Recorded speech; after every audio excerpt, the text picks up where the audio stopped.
Bonjour, c'est Madame Sans Opinion. Celle qui dit oui, celle qui dit non, celle qui dit oui et non. Aujourd'hui, je vais vous donner mon avis, ou pas, sur la séparation du groupe de K-pop, les BTS.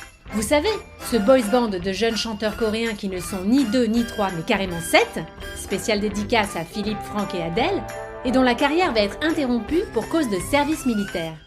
Alors, au risque de vous étonner, moi, je suis pour. Rien à voir avec leur musique que je ne juge pas. Moi qui ai toujours adoré les trucs délavés, les yaourts sans sucre et les chewing-gums déjà mâchés, je dis à chacun sa sensibilité des papilles des oreilles.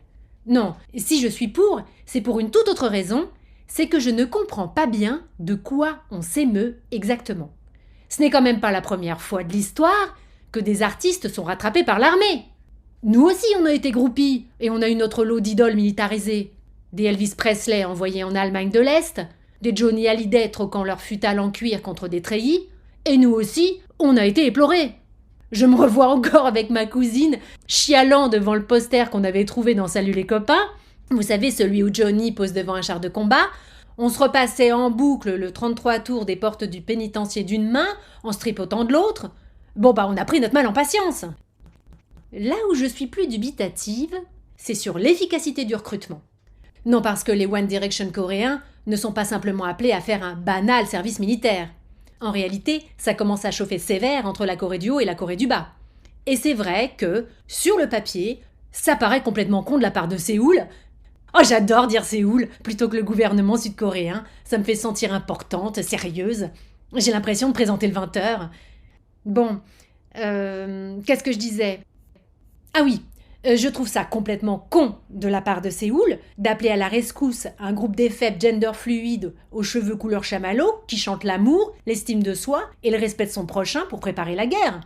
C'est un petit peu, je sais pas moi, comme si on choisissait les bisounours comme chiens d'attaque. Ce n'est pas très convaincant. Et en même temps, vous allez dire que je me contredis, mais je trouve ça génial. Ça transmet un message tellement moderne. On n'est plus dans le « faites l'amour, pas la guerre », mais dans le « faites l'amour et la guerre ». Ah, j'adore. En plus, vous imaginez l'ambiance dans les chars de combat ? Vas-y, tire. Mais non, pas mon cul. Ceci dit, c'est peut-être un moyen déguisé pour Yoon Suk-yeol de faire avancer la cause LGTB l'air de rien. Yoon Suk-yeol, vous savez, leur Emmanuel Macron local. Yoon Suk-yeol du cul. Yoon Suk... Bon, en même temps, avec un nom comme ça, c'est à quelques lettres près un véritable appel à faire avancer la cause. Quoi qu'il en soit, c'est ultra malin de sa part d'être allé chercher les 7 mercenaires de la boule à facettes pour mobiliser la jeunesse autour d'un sujet qui, il faut bien le dire, n'attire pas les foules.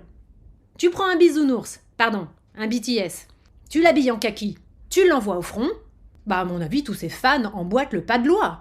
Et paf !